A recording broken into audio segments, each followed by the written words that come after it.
time since September. Yeah.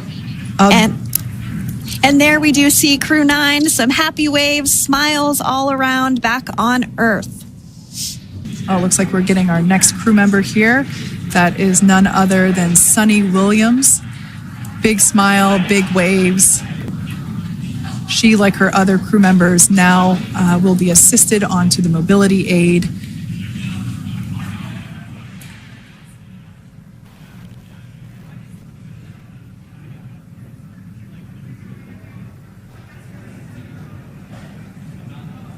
There we have it, some waves, some thumbs up, and some smiles.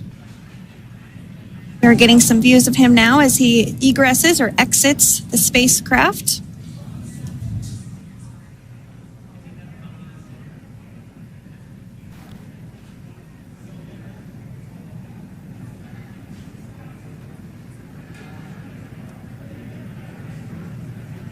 Once again, some elation and cheers there from Butch Wilmore.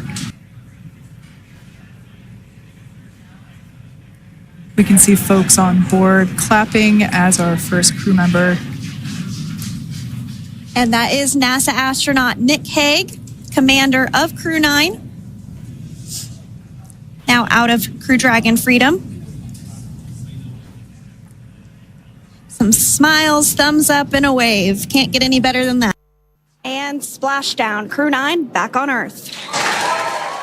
A harrowing finish to the end of a long journey. Parachutes deployed, slowing the capsule barreling towards Earth. The Crew 9 astronauts landed off the coast of Tallahassee, Florida. And SpaceX Freedom, splashdown. NASA astronaut Nick Hague and Russian cosmonaut Alexander Gorbanov rode alongside Butch Wilmore and Sunny Williams, finally back to Earth, splashing down Tuesday evening after Butch and Sunny spent more than 285 days aboard the International Space Station. The Boeing Starliner they rode up to space in was deemed unfit for them to return on due to helium leaks and propulsion issues. The pair was able to hitch a ride back home aboard a SpaceX Dragon capsule. We see main chutes cut. Nick, Alex, Butch, Sunny, on behalf of SpaceX, welcome home. After their splashdown, recovery vessels zoomed up to the Crew Dragon, standing at the ready after the capsule plunged back into the atmosphere. SpaceX recovery ship named Megan used a large rig to haul the capsule carrying the astronauts out of the water. Afterwards, the crew was slated.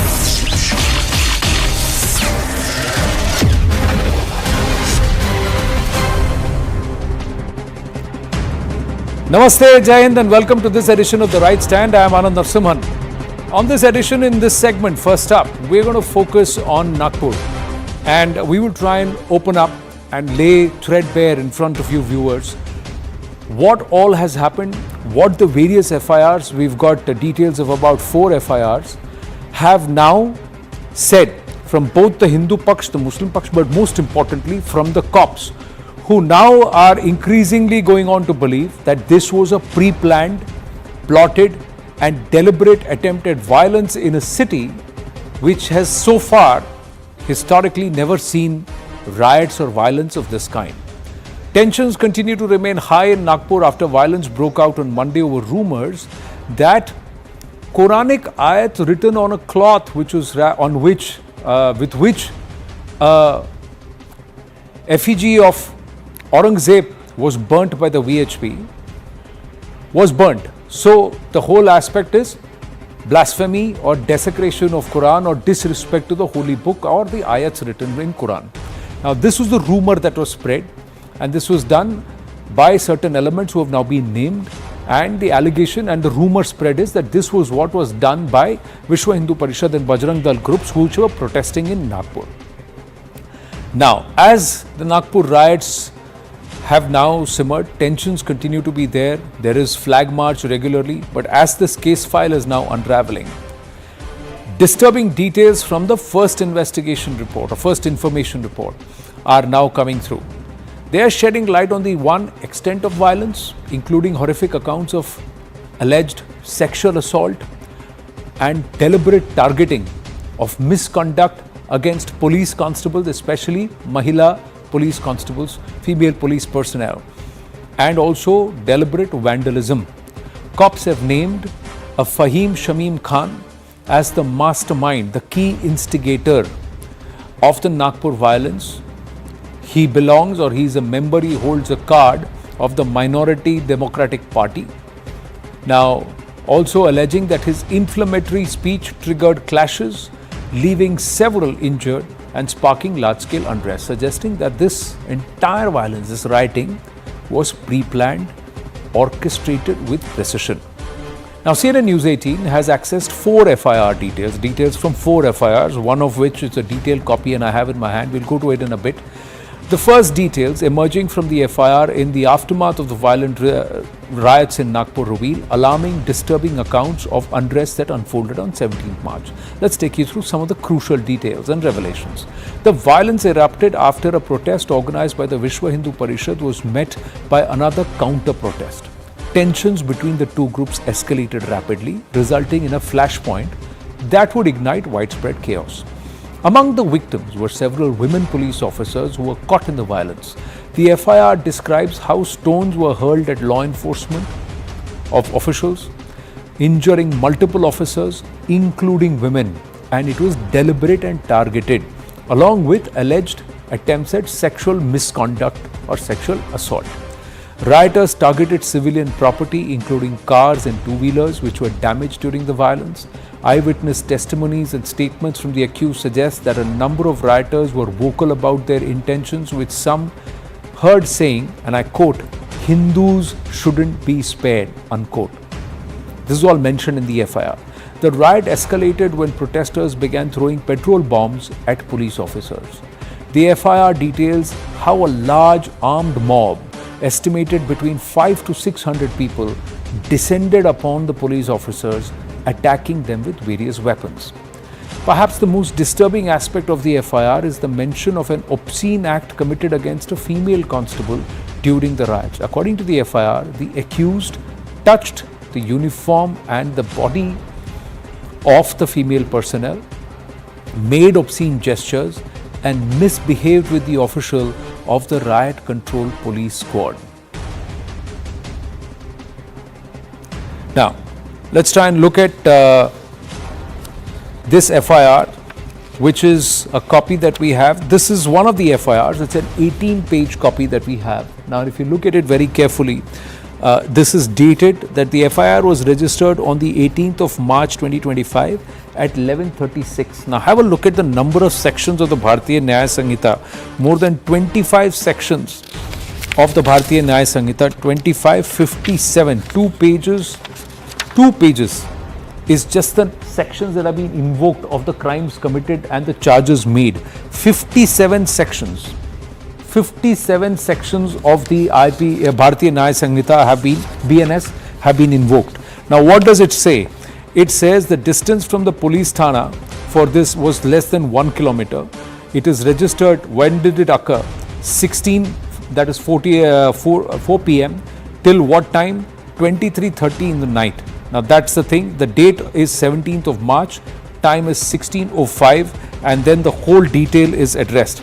Now, what they have done is they have identified in this 51 such people, individuals who were involved in this. Now, attached is the item number 7 of the information report, where physical features, etc., of the 51 people, they have all been identified, saying that there were 51 individuals, all male, and they were involved in this entire rioting and ruckus. Now, what kind of rioting and what kind of ruckus? Let's try and get into the details. The FIR is in Marathi, so I'll try and put out some of the important points of this FIR in front of our viewers. Now, they've all been named. See, have a look at this.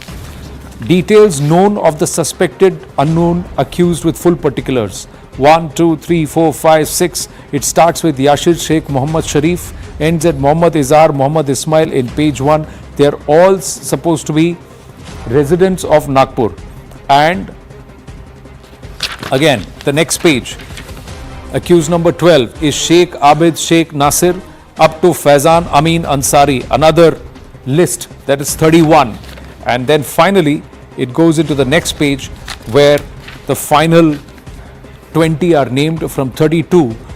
Again, it is Vidhi Sangarsh Balak Name Sumir Munir Ahmad Sheikh, So that means this is a minor under 18.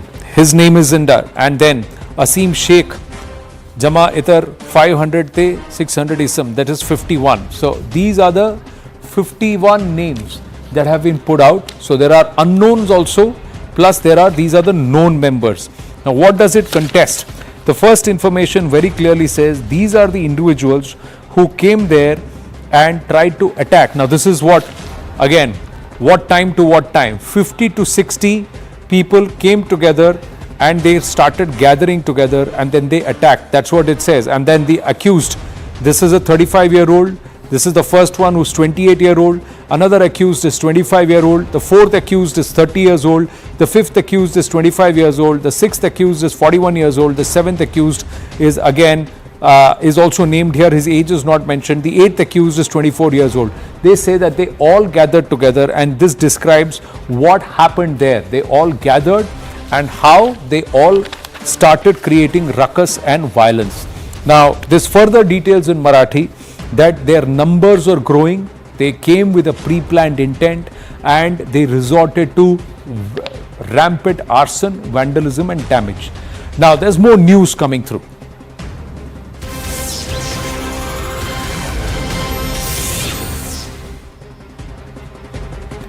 As Nagpur riots probe violence, shocking visuals have also been accessed by CNN News 18.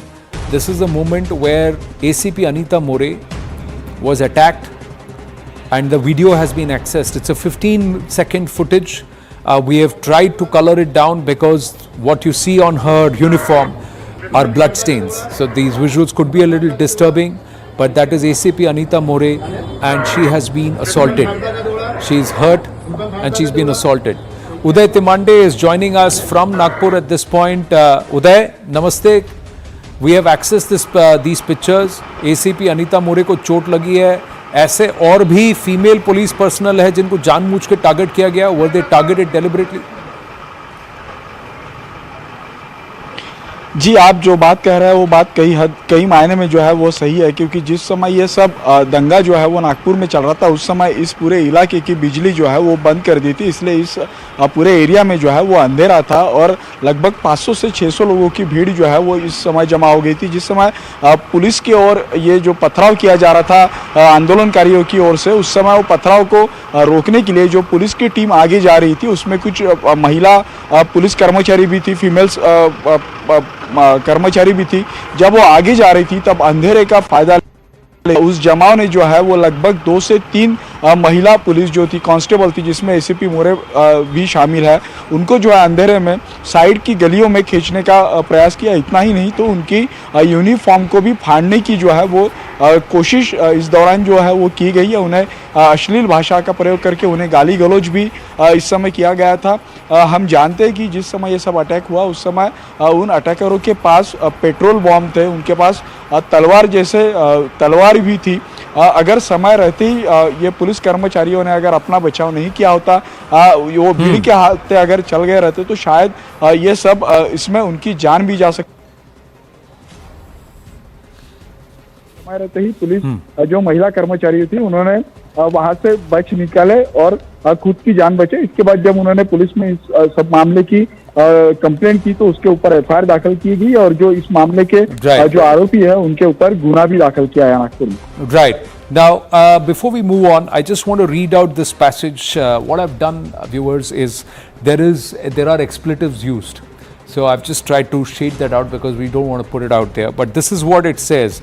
What the FIR says is that they were all coming together. They had with the idea of killing. The idea of killing police personnel, मारनाचे उद्देशांचे प्राणघातक हमला केला. That's what is written here. That they tried to, they came with the intent of taking lives of police personnel, and what they did is they पोलिसांना शासकीय कर्तव्यापासून परावृत्त करण्यासाठी petrol बंब तयार करून पोलिसावर फेकून फोडले. So what they are saying is they came with the idea of causing harm and also assaulting and taking the lives of the police personnel present there, and they came armed with Molotov cocktails of petrol bombs. Now, what is it that they were quoted saying? So this is an abuse. Then he says, they were saying it in Hindi, तुम हिंदू समाज के police हो और तुम्हारी, again an एक्सप्लेटिव, तुमने जानबूझकर हमारे धर्म की चादर जलाने में मदद की है. एंड दे से अशा खोट्या अफवा पसरवून अश्लील शिवीगाळ करून स्वतःच्या, अँड देन फर्दर से इतरांच्या देखील सुरक्षिततेच बाधेत आणत पोलिसांना हातबुकीने दगडने घातक शस्त्राने मारहाण करून कर्तव्यापासून पोलिसांना. Then so what they are trying to say is that they fell, these were false claims that they were making. The mob was shouting, saying the cops helped burn a chadar of the Muslim faith, which had perhaps a Quranic ayat written in it, and that was the rumor that was pushed around by Faheem Khan. And he's now seen Faheem Khan is the main accused. But this entire mob was incited, saying that that Quranic words written on a chadar had been disrespected, and the allegation was that the cops had helped them. Cops had helped the VHP Bajrang Dal members who were protesting there, who burnt an effigy of Aurangzeb, and the whole rumor that was spread was that there was an ayat of Quran written on a green kapda or chadar, and that was also burnt. So this is what the misinformation, and that the cops facilitated it. The cops were targeted, saying that you facilitated it. This is what the FIR says. Now, as the investigation into the Nagpur riots gained momentum, the second FIR has revealed new and contentious details from the aftermath of the violence. The allegations in this report have further fueled tensions between the two communities, painting a picture of mutual accusations and escalating hostilities. Now, one of the most serious allegations in the second FIR comes from the Muslim Paksh, accusing the cops of assisting Hindus in burning the religious class. See, this is the whole crux of this entire misinformation, this entire violence. It was fueled over misinformation that blasphemy has been committed. The Quran, the holy book, and its ayats or its verses written on a green chadar have been defiled or insulted, and that the cops were in on it. This is what's been spread. So the second FIR contains statements from the Muslim side who allege that their relatives were beaten up by the police and Hindu protesters. According to the second FIR, the Muslim community has now reported that 5 or 6 young Muslim boys were severely injured during the clashes and had to be admitted into hospital. में कुछ लोग जो हैं उनका शुरू से कोई role है क्या, वो हम उनके ऊपर क्या पहले के कुछ गुने हैं क्या वो, या ये प्लान कर रहे थे, ये सारा भी एस्टेब्लिश होना बाकी है. क्योंकि 6 केसेस हैं, 6 केसेस में किस तरह से एक दूसरे के साथ में कोई लिंक जो भी है वो लिंक में आपको सारी इन्फॉर्मेशन, क्योंकि इमीडिएटली नहीं हो पाएगा, हमको भी इन्फॉर्मेशन बाहर से बुलानी पड़ती है, उसके आधार पे जो है मैं आपको बता पाऊँ. सुबह इंसिडेंट हुआ, फिर ये हुआ, एक दूसरे एरिया में हुआ, तो इसमें कोई मास्टरमाइंड था या फिर किसी एक आदमी ने किया या कोई ऑर्गेनाइजेशन है इसके पीछे, ये सब चीज़ें. क्योंकि बाहर जो और हमको बाहर की एजेंसी से भी इसमें इंफॉर्मेशन मिलेगी और उसके आधार पे जो नेशनली कोई ऐसा नेटवर्क है या फिर यहीं पे कोई ऐसा मॉड्यूल है क्या या कोई ऐसे लोग हैं, वो सब मैं आपको बता पाऊंगा. उदय स्टिल विद अस. उदय, एक जहां हमने रविंदर जी को सुना जो टॉप कॉप हैं जो जिन्होंने ब्रीफिंग की, ही सेइंग कि क्या एक लार्जर कंस्पिरेसी है, ये कौन सा मॉडल वो लोग देख रहे हैं? क्या ये देख रहे हैं कि जिस मोडस ऑपरेंडी को फॉलो किया गया, ये क्या कहीं और का टेम्पलेट है? इसमें क्यों ATS और NIA का इंटरेस्ट भी दिख रहा है? जी जिस जगह ये सब हादसा हुआ है वो जो है वो मुस्लिम डोमिनेटिंग एरिया है, और जिस तरह से ये पूरा अटैक किया गया, ये अटैक पूरा प्लान की तहत किया गया था. क्योंकि हमने देखा है कि दोपहर 12 बजे जब ये VHP का यहाँ पर प्रोटेस्ट हुआ था, तब उसके बाद मुस्लिम कम्युनिटी के कुछ लोग यहाँ पर इकट्ठा हुए थे और उन्होंने जो VHP ने प्रोटेस्ट करते समय जो औरंगजेब का कब्र जला था उसके ऊपर जो है वो ऑब्जेक्शन लिया हुआ था, और तभी भी तनाव की स्थिति बनी हुई थी. लेकिन पुलिस ने बीच में आकर दोनों पार्टियों को समझाया और वो परिस्थिति जो है वो शांत हो गई थी. लेकिन शाम होते होते 4 बजे के दौरान जो है वो फिर से एक बार मुस्लिम कम्युनिटी के लोग जो है वो नमाज के बहाने जो है वो शिवाजी पुतला एरिया में होने वाली मस्जिद में जो है वो इकट्ठा हुए थे, और ये साफ हो रहा था कि यहाँ पर तनाव की स्थिति बनने वाली है। इसी तरह की स्थिति जो है वो आमतौर पर कश्मीर में देखने मिलती है, क्योंकि ये प्री प्लान सब चीज़ें हुई थी। जैसा हमने देखा था कि उनके हाथ में पेट्रोल के बॉम्ब थे, उनके हाथ में तलवारें थी, उनके हाथ में डंडे थे, उन्होंने कई सारे पत्थर जो है वो स्टोर करके रखे थे, क्योंकि उनका मकसद साफ था कि उनको अटैक ही करना था। और इस तरह के अटैक जो है वो कश्मीर में आमतौर पर होते हैं। इसलिए पुलिस इस एंगल से भी इस मामले का तपास जो है वो कर रही है कि ये मामले में नागपुर के बाहर के कोई लिंक्स है क्या, खास तौर पर कश्मीर से इसके कोई लिंक जुड़े हुए हैं क्या। इसलिए जो है इसका तपास जो है वो सीआईडी है, स्टेट सीआईडी है, सेंट्रल सीआईडी है, एनआई है और नागपुर पुलिस जो है ज्वाइंटली इस पूरे मामले का जो है वो इन्वेस्टिगेशन कर रही है। All right. Thank you for that, Uday. Thank you for your inputs. So we are getting regular updates on ground. Uday and Adit are on ground reporting for the News 18 network from that entire region where this entire violence erupted. And clearly it was pre-planned and it was all fueled by a certain level of rumor mongering and inciting. Let's look at what the third FIR says quickly. The complainant's vehicle was set on fire is what the third FIR says. 200 to 300 people gathered wearing skull caps. The mob was raising religious slogans. Mob vandalized vehicles and set them on fire. We got more inputs coming through.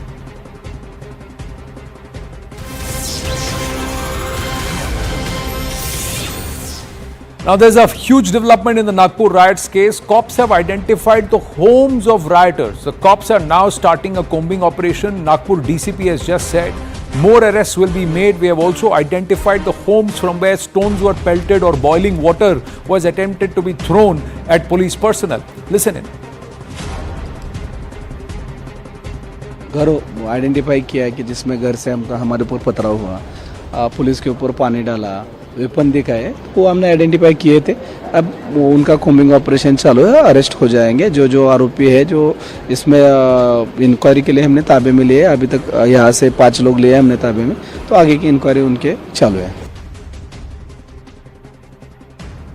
As per the FIR details, the main accused in the case, Faheem Khan, who is reported to be the mastermind behind the mayhem that was unleashed on the streets of Nagpur, gathered a group of people outside the mosque. There are 2 mosques within a distance of about 200 meters, so both the mosques and also the police station. Faheem Khan then made provocative statements against the Hindu outfits and even claimed that the Bajrang Dal and Vishwa Hindu Parishad had set ablaze a cloth which had Quranic verses inscribed on it. The message soon spread among the masses, following which the violence ensued. That's what the FIR says. Now we've accessed a video from the 17th, the day the riots broke out on the streets of Nagpur. Now, while CNN News 18 does not vouch for the authenticity of the video does corroborate with the details mentioned in the FIR. A large crowd can be seen gathered outside the police station, raising pro-Aurangzeb slogans, and there is a person wearing sunglasses and a black skull cap, and that is Faheem Khan. So you will see Faheem Khan also in the video. So Faheem Khan's video is also out. Now, who is this Faheem Khan? Let's try and understand that.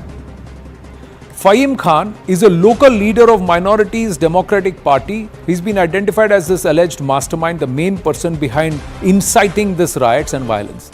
His arrest came just hours after his name was officially included in an FIR registered at Ganeshpet police station. The 38-year-old, who is the city president of the MDP, contested the 2024 Lok Sabha election from Nagpur constituency. Cops believe there is video evidence that suggests Khan's provocative speech directly contributed to the escalation of the tensions. Now, with the political link out now, the subsequent conspiracy angle is also under investigation. And here's why. That's Faheem Khan in that, this is Faheem Khan. Here's why. The violence does not appear to be spur of the moment event, but rather pre-planned plot. That's what the FIR goes on to further continue to say. The FIR names 51, we showed you those details, and mentions 500 others who are in the process of being identified. How was it possible to gather such crowds in such large numbers and almost in no time? That's one question. The FIR also mentions that stones from metro construction sites were used by the mob for pelting. Some videos doing the rounds on social media even showed trucks full of stones in the violence-hit areas. Furthermore, even Maharashtra Chief Minister Devendra Fadnavis spoke about trolleys with stones being recovered from the residences in the area by officers. So clearly they were all gathered, collected with a pre-planned motion. It cannot happen spur of the moment. That's the argument. In the multiple CCTV footages accessed, the rioters are seen armed with weapons, but the probe officers have not recovered any yet.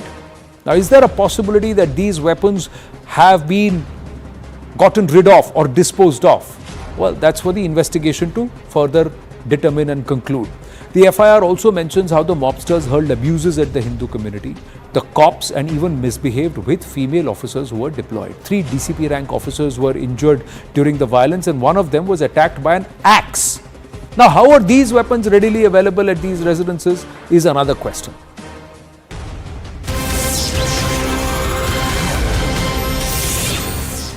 Even as tension simmers in Nagpur, Chief Minister Devendra Fadnavis has talked tough and he said will not spare the attackers. Rioters will be dug out even from their graves if required. ज्यांनी पोलिसांवर हल्ला केलेला आहे त्यांना कबरीतने खोदून काढू, सोडणार नाही. बाकी सगळ्या गोष्टी क्षम्य आहेत, पण पोलिसांवर हल्ला हा क्षम्य नाही. त्यामुळे त्यांच्यावर ही स्ट्रिक्टेस्ट कारवाई आहे, ही कारवाई करून. So Devendra Fadnavis saying everything else can be forgiven, but attacking the cops will not be condoned, will not be allowed.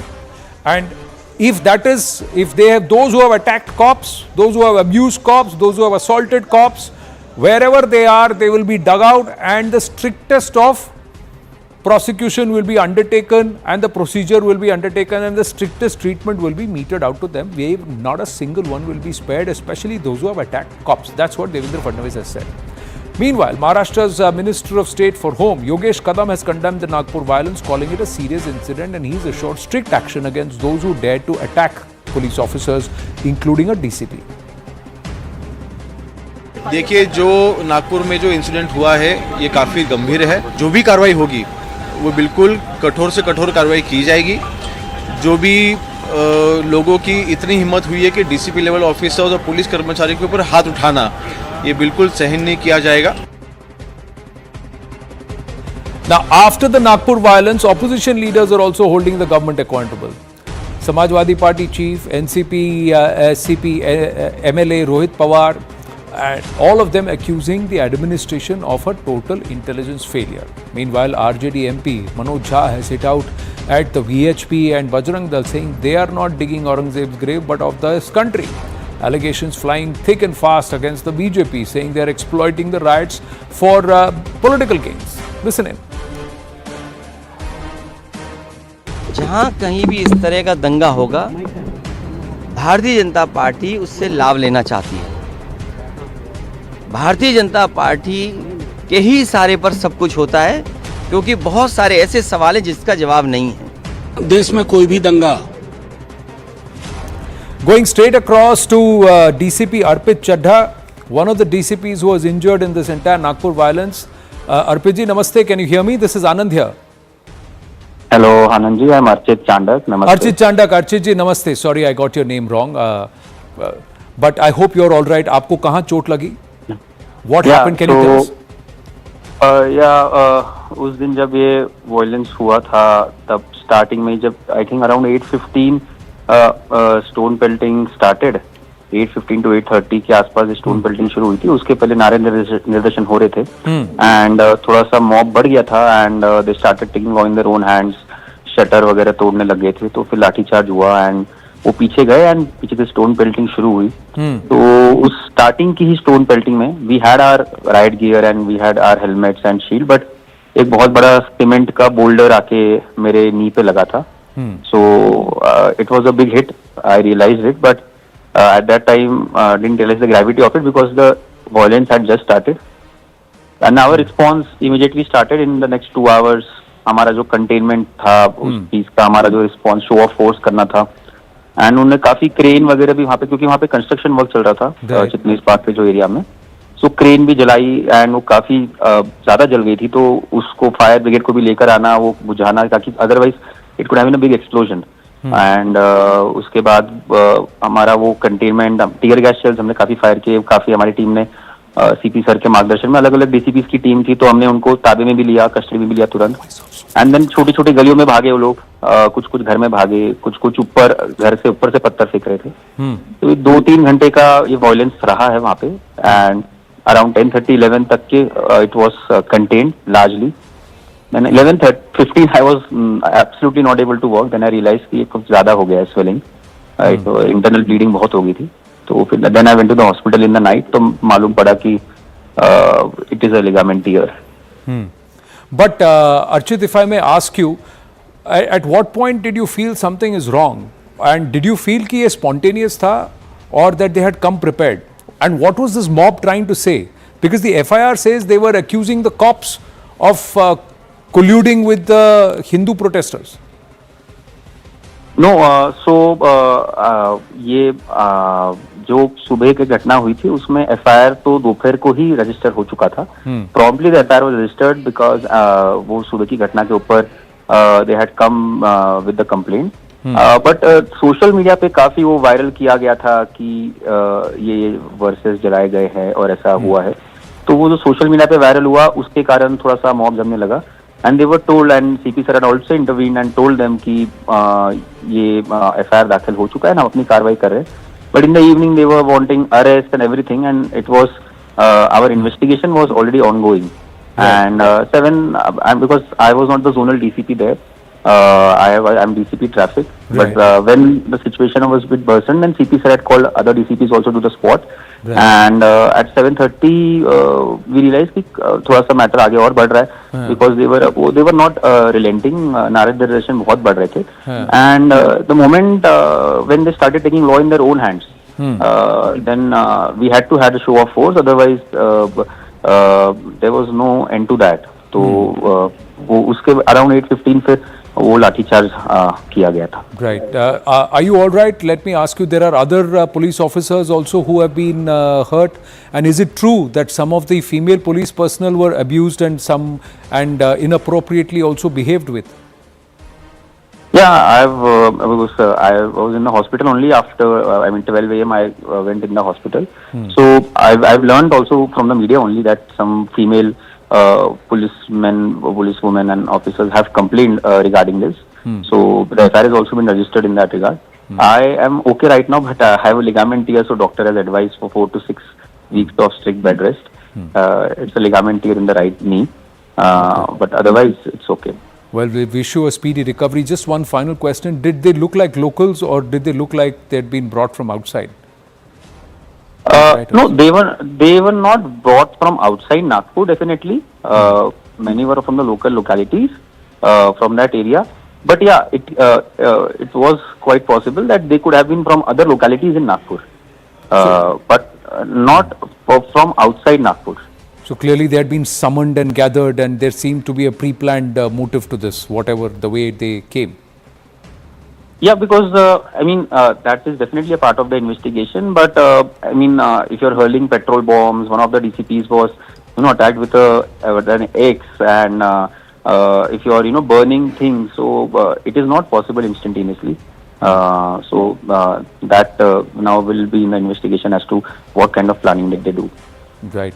Archit Chandak, thank you very much for speaking with us, one of the DCPs, DCP Traffic in Nagpur, who got injured in that Nagpur violence. Thank you for speaking with us, and we hope everyone recovers fast. And as the Chief Minister has promised, those who attacked cops will not be spared. Each one of them will be found out and brought to justice. On that note, we're going to take a very short break. When we come back, the Gates Foundation completes a silver jubilee, and CEO Mark Sussman is in a conversation with us, and he has bright hopes for Bharat. He believes Bharat is poised for global leadership. Stay with us.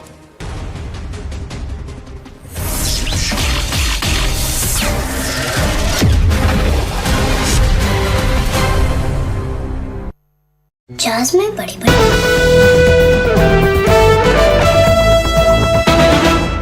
And splashdown. Crew 9 back on Earth. A harrowing finish to the end of a long journey. Parachutes deployed, slowing the capsule barreling towards Earth. The Crew 9 astronauts landed off the coast of Tallahassee, Florida.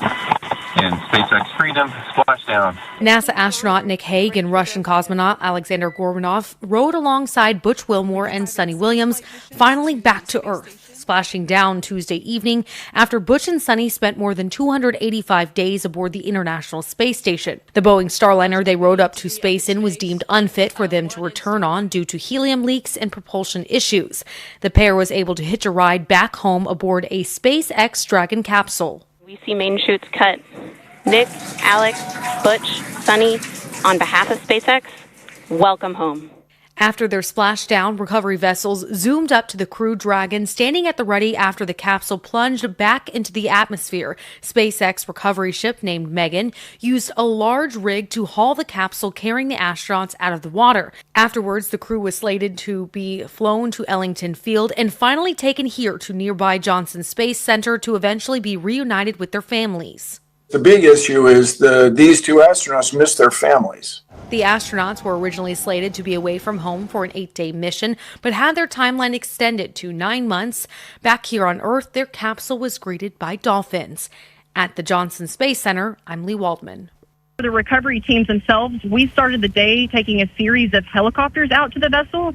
Oh yeah, Sandra, this view is absolutely unbeatable. So just to kind of finish off what I was saying is once that side hatch of the spacecraft is open, that crew will be assisted out of the capsule one by one. Seeing the distance there between, dolphin cam back again. we can see.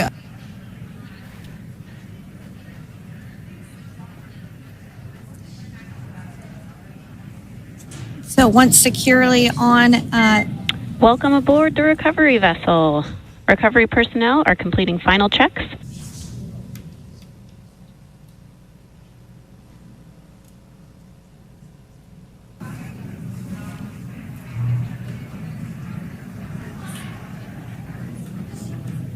And there you have it. The side hatch is open for the first time since September.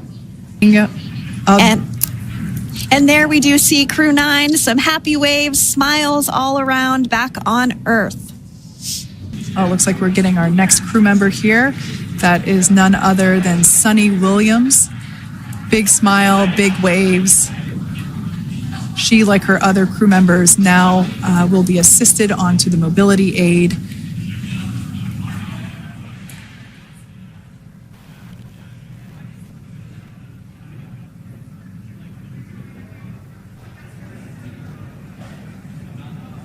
There we have it, some waves, some thumbs up, and some smiles. We're getting some views of him now as he egresses or exits the spacecraft.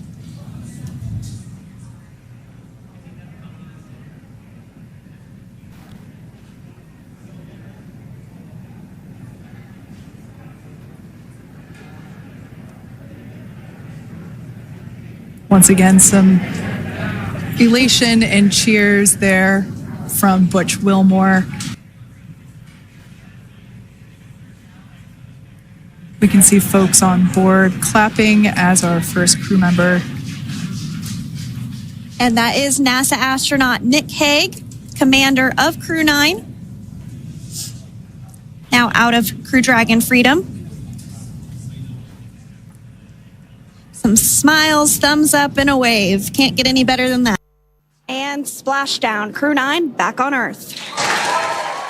A harrowing finish to the end of a long journey. Parachutes deployed, slowing the capsule barreling towards Earth.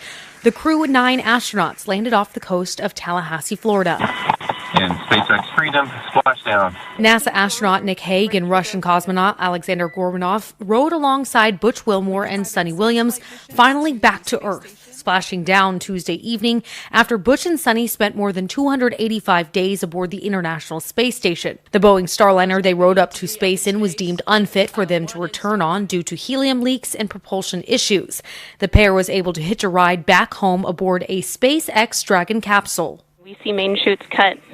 Nick, Alex, Butch, Sunny, on behalf of SpaceX, welcome home. After their splashdown, recovery vessels zoomed up to the Crew Dragon, standing at the ready after the capsule plunged back into the atmosphere. SpaceX recovery ship named Megan used a large rig to haul the capsule carrying the astronauts out of the water. Afterwards, the crew was slated to be flown to Ellington Field and finally taken here to nearby Johnson Space Center to eventually be reunited with their families. The big issue is these two astronauts missed their families. The astronauts were originally slated to be away from home for an 8-day mission, but had their timeline extended to 9 months. Back here on Earth, their capsule was greeted by dolphins. At the Johnson Space Center, I'm Lee Waldman. For the recovery teams themselves, we started the day taking a series of helicopters out to the vessel. Oh yeah, Sandra, this view is absolutely unbeatable. So just to kind of finish off what I was saying is once that side hatch of the spacecraft is open, that crew will...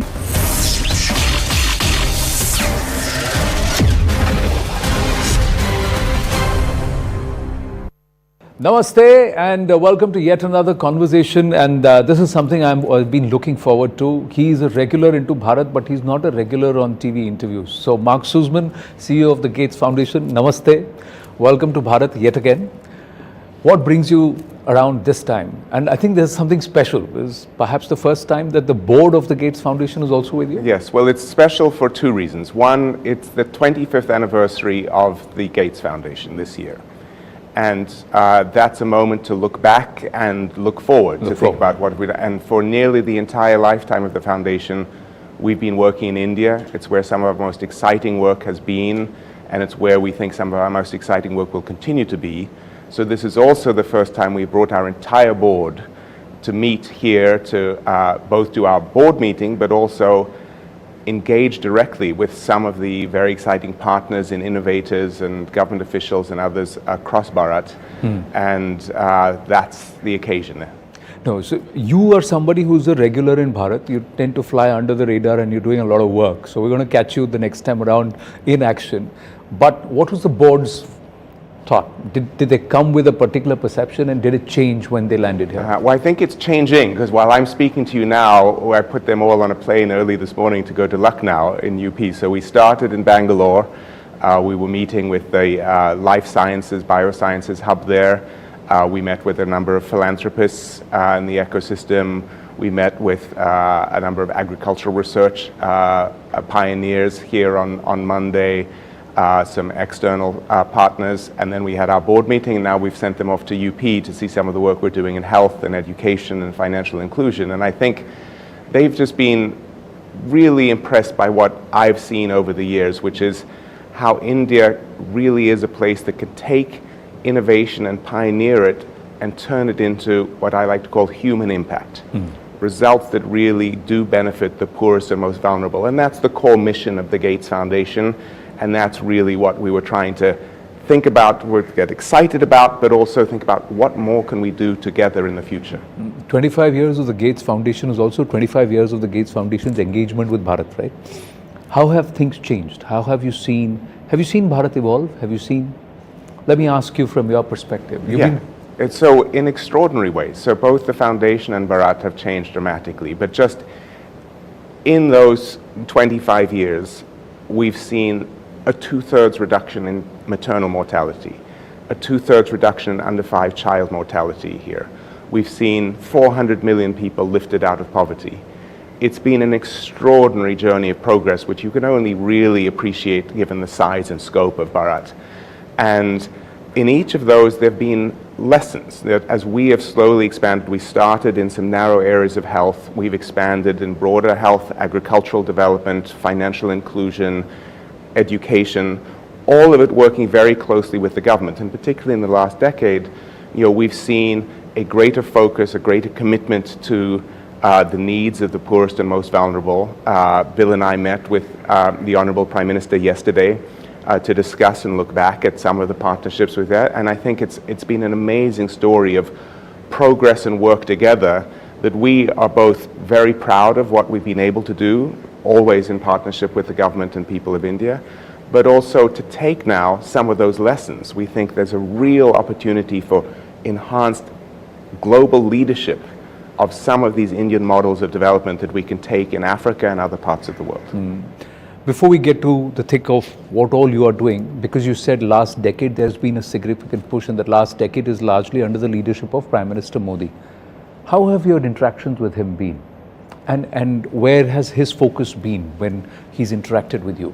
Yes, well, when he came into office, one of his very first initiatives was the Swachh Bharat program, which was a sanitation program. And sanitation has been a major priority for the foundation.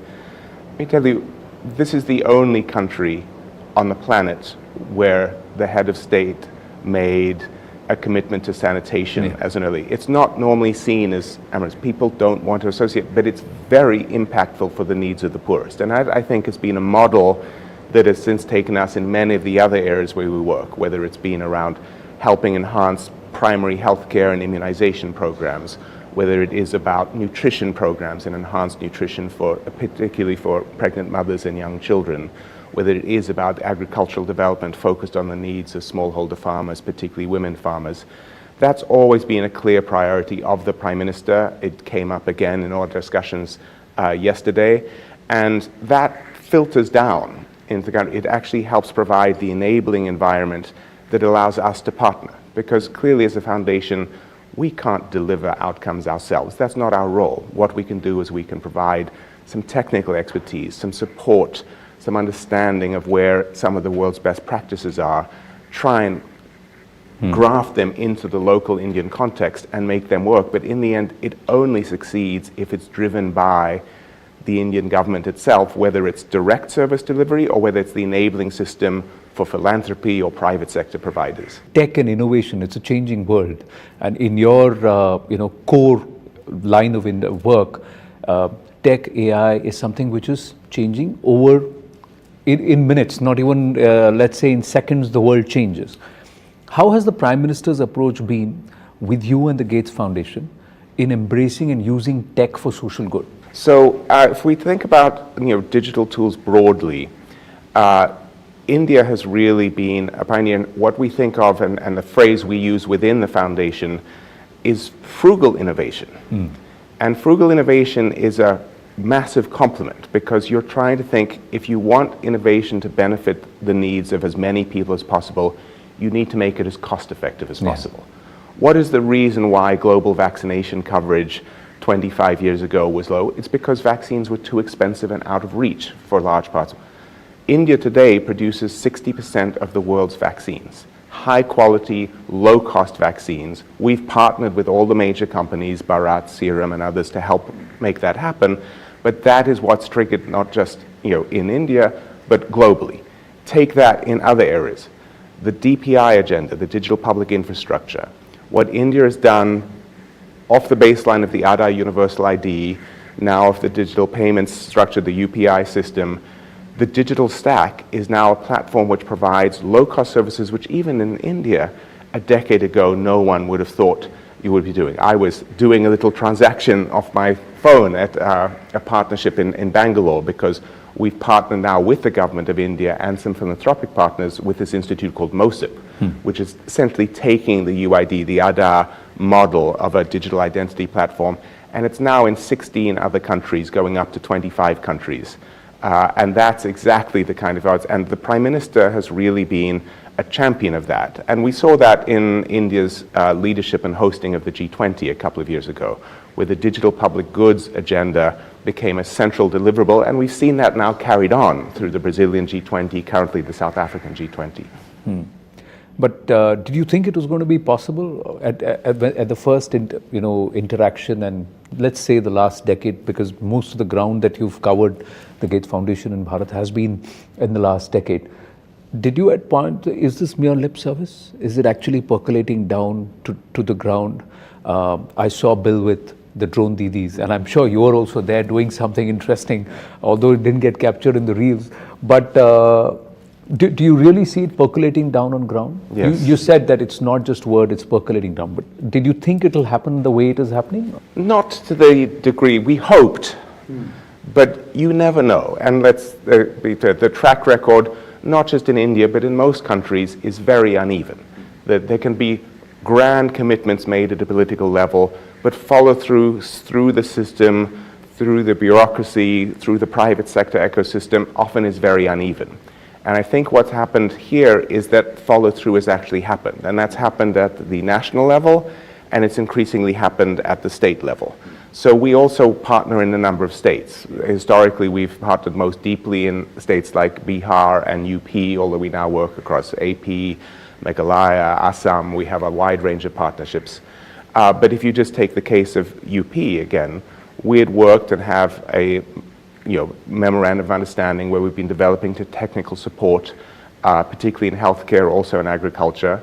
And there, it would have been slow to see the initial results. The first few years of our partnership didn't generate results. But now, if you look at some of the statistics in UP, and this is the reason we've sent our board there today, so they're off visiting a health center in Lucknow that we've helped support, the improvements in basic maternal and child health care, recently some of the improvements in basic education, literacy, numeracy, are stunning. And I don't need to tell you, UP is larger than 95% of the countries on the planet. Yeah. And so when you're achieving success there at scale, which is sustained, that's a model. And you see that across the country. And I think it's that consistency, that it's not just lip service, that it's actually then reflected. It's reflected in the budgetary priorities that come through. It's reflected through the system in each of the ministries, where each of the ministries.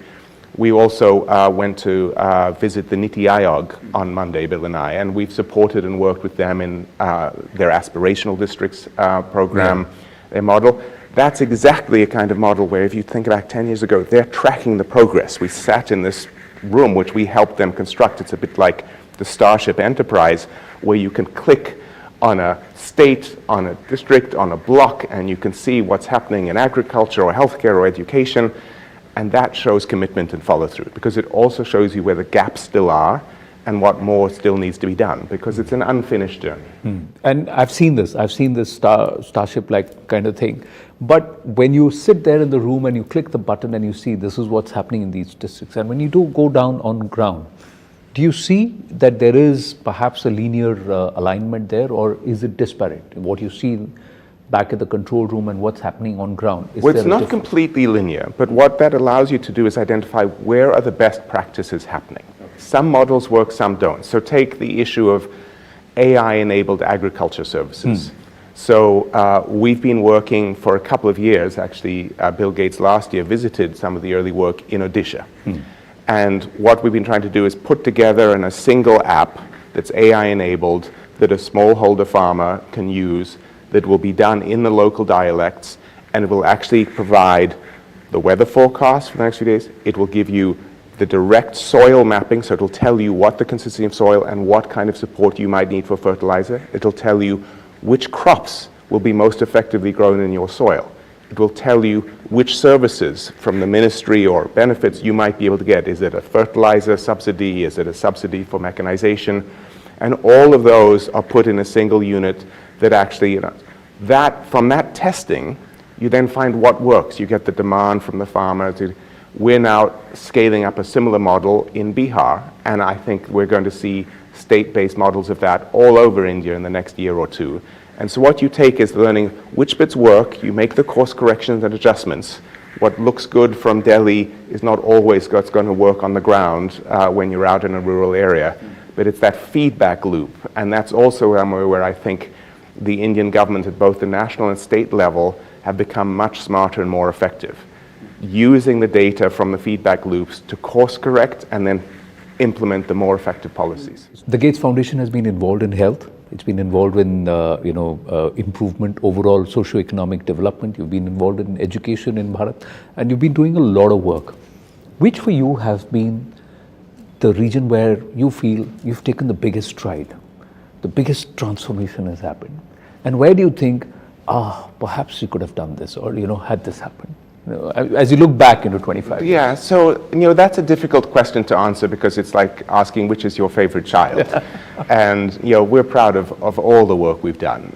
Clearly, the bulk of the work we do, the majority of our thing, is in the healthcare sector. And so, in the end, looking across those indicators, those numbers, those reductions in maternal and child mortality, those are those are India's numbers. They're driven by the Indian government, but we're so proud to play a part of that. That's millions of people living healthy and productive lives today who might not have been able to a decade or so ago. And if you were to come, and I extend an invitation to visit our foundation in Seattle as well as taking you into the field on my next visit to Bharat, you would see on our building, when you walk in, our vision is simple. It simply says, every person deserves the chance to a healthy and productive life. That is the core value of the Gates Foundation. It's why we do all the work we do.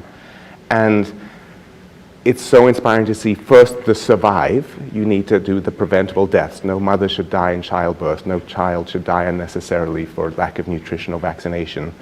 But now what we're also seeing is that movement into the thrive. How do they then grow up into healthy, productive members of society who are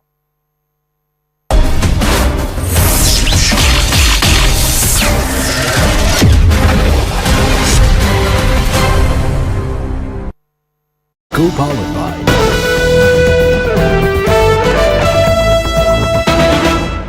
And splashdown. Crew 9 back on Earth. A harrowing finish to the end of a long journey. Parachutes deployed, slowing the capsule barreling towards Earth. The Crew 9 astronauts landed off the coast of Tallahassee, Florida.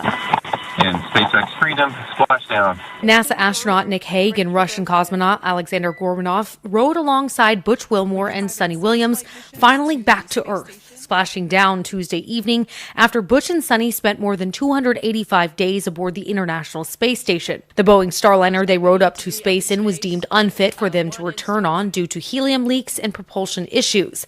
The pair was able to hitch a ride back home aboard a SpaceX Dragon capsule. We see main chutes cut.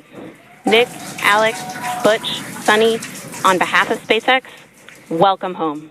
After their splashdown, recovery vessels zoomed up to the Crew Dragon, standing at the ready after the capsule plunged back into the atmosphere. SpaceX recovery ship named Megan used a large rig to haul the capsule carrying the astronauts out of the water. Afterwards, the crew was slated to be flown to Ellington Field and finally taken here to nearby Johnson Space Center to eventually be reunited with their families.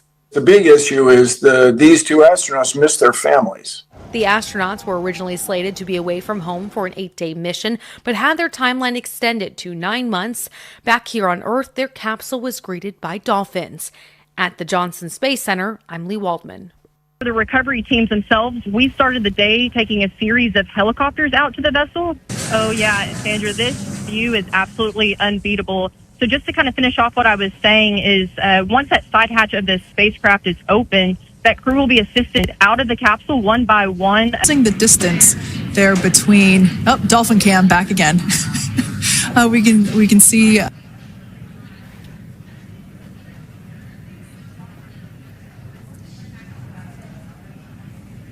So once securely on. Welcome aboard the recovery vessel. Recovery personnel are completing final checks.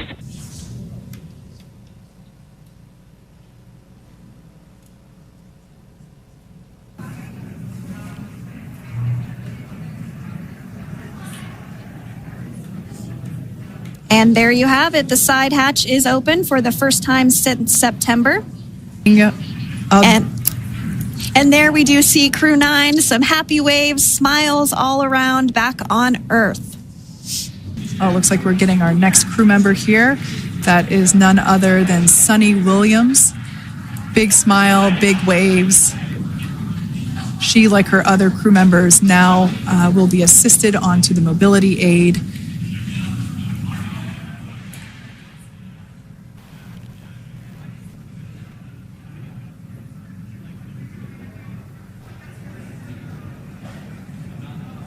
There we have it, some waves, some thumbs up, and some smiles. We're getting some views of him now as he egresses or exits the spacecraft.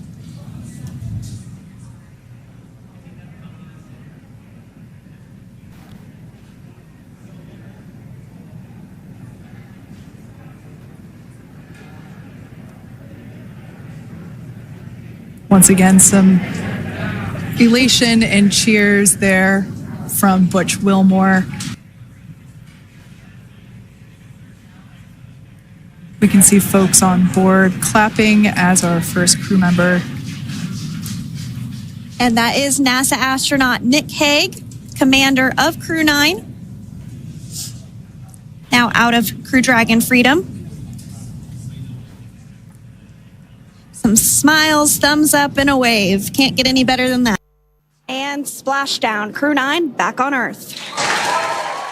A harrowing finish to the end of a long journey. Parachutes deployed, slowing the capsule barreling towards Earth.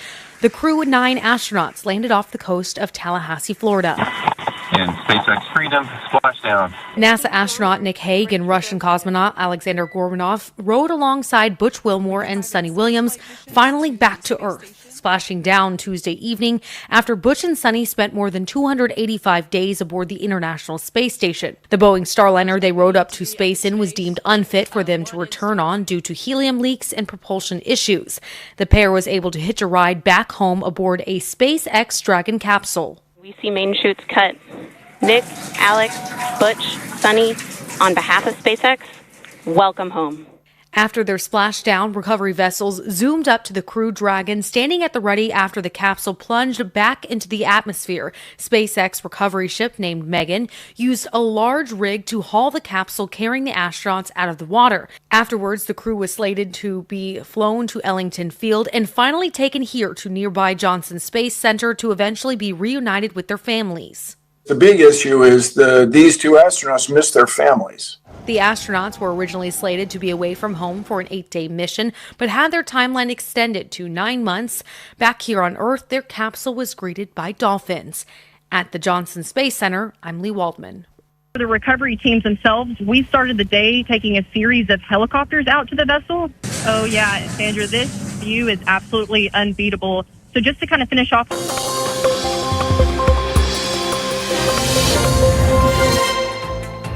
Good evening, you're watching Brass Tacks. I'm Zaka Jacob. American astronauts Sunita Williams and Butch Wilmore have returned to Earth after spending